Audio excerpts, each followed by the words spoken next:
હા, ગઈ 1 જુલાઈના સાંજના 7 વાગ્યા પછી એક ગોરવા પોલીસ સ્ટેશન ખાતે ભારતીય ન્યાય સંહિતા 103(1) મુજબ ગુનો દાખલ થયેલ છે.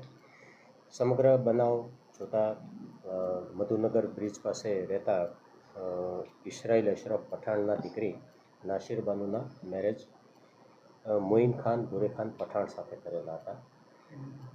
આ નાસિર બાનુ અને ભુરે ખાન વચ્ચે છેલ્લા ઘણા સમયથી અવારનવાર કોઈને કોઈ નાની બાબતે ઝઘડો અને બોલાચાલી થતી હતી. જે અનુસંધાને તારીખ 27ના રોજ ઉગ્ર બોલાચાલી થતાં મોઇન ખાને આવેશમાં આવી જઈ અને નિસાર બાનુને માથામાં એક લોખંડનો તવો જે રસોઈ કરવાનો હોય છે એ મારી દીધેલો હતો. જે અનુસંધાને એમને દવાખાને સારવાર લીધેલી હતી અને 1 તારીખના રોજ નિસાર બાનુનું અવસાન થયેલ હતું. જે અનુસંધાને